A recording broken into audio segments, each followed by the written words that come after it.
Vitamin D और calcium की deficiency के अलावा आयरन डेफिशिएंसी भी बहुत कॉमन है और इसका कॉमन कॉज है पुअर डाइट। डाइट में आप इतना आयरन नहीं ले रहे होते जितना रेकमेंडेड है, डेली जितना आयरन लेना चाहिए। लेकिन अगर आप आयरन सही ले रहे हैं तो इसका नेक्स्ट रीज़न ये हो सकता है कि विटामिन सी आप सही नहीं ले रहे हो। विटामिन सी आयरन की एब्जॉर्प्शन में हेल्प करता है। अगर आप आयरन सही ले रहे हैं लेकिन विटामिन सी नहीं ले रहे सही, तो इससे भी आयरन की डेफिशिएंसी होगी, आयरन बॉडी में एब्जॉर्ब नहीं होगा, क्योंकि विटामिन सी आयरन एब्जॉर्प्शन को इंक्रीज़ करता है। जिस तरह से विटामिन डी कैल्शियम एब्जॉर्प्शन में हेल्प करता है, इसी तरह से विटामिन सी आयरन एब्जॉर्प्शन में हेल्प करता है। और अगर आप ये सारी चीज़ें सही ले रहे हैं, आयरन भी सही है आपकी डाइट में, विटामिन सी भी सही ले रहे हैं जितना रेकमेंडेड है, डेली 500 मिलीग्राम डेली रेकमेंडेड है विटामिन सी, आप ये भी ले रहे हैं फिर भी आयरन की डेफिशिएंसी है, तो इसका नेक्स्ट रीज़न हो सकता है स्टमक कैंसर हो सकता है, बॉवल कैंसर हो सकता है। मोस्ट कॉमन स्टमक एसिड कम बन रहा होता है, जो कि 35 ईयर्स के बाद कॉमन है। एज के साथ साथ स्टमक एसिड कम बनने लगता है, तो ये भी कॉमन कॉज हो सकता है। और इसके अलावा और भी कॉजेज़ हो सकते हैं जिसकी वजह से आयरन बॉडी में एब्जॉर्ब नहीं हो रहा होता।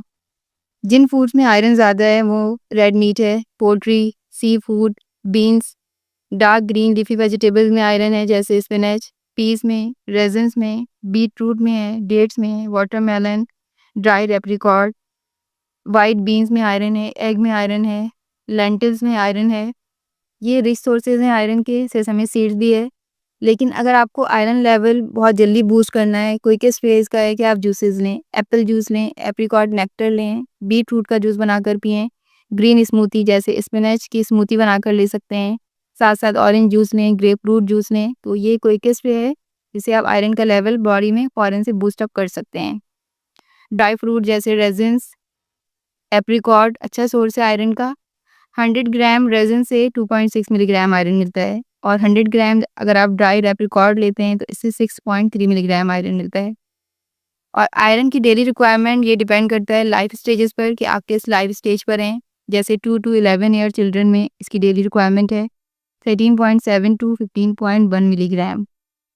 12 टू 19 ईयर्स में 16.3 मिलीग्राम पर डे आयरन की रिक्वायरमेंट।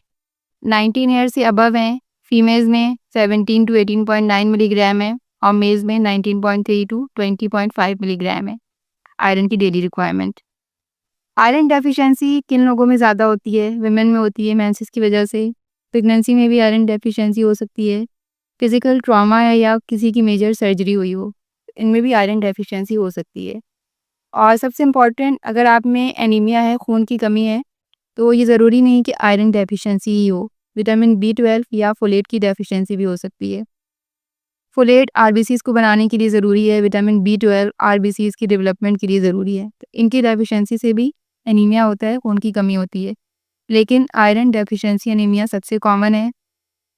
आयरन नहीं होगा तो आरबीसीज़ रेड ब्लड सेल्स कम बनेंगे और अगर रेड ब्लड सेल्स कम होंगे तो बॉडी के ऑर्गन और टिश्यूज़ को कम ऑक्सीजन मिलेगी।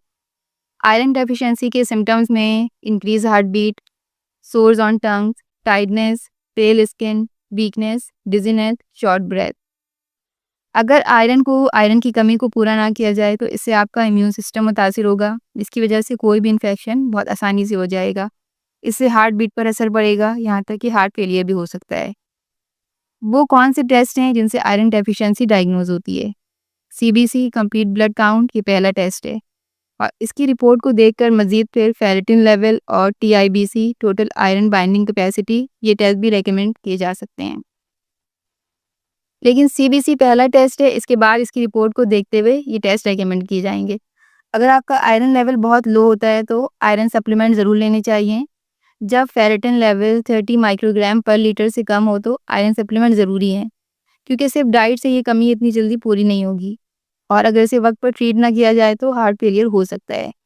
और मैं यहाँ पे ये भी इन्फॉर्मेशन देना चाहूँगी कि फूड सोर्सेज उस वक्त बेनिफिशियल हैं जब आयरन का लेवल नॉर्मल रेंज से थोड़ा कम हो। अगर बहुत ज़्यादा डेफिशिएंसी है तो सप्लीमेंट की ज़रूरत है, आपको डॉक्टर से कंसल्ट करने की ज़रूरत है।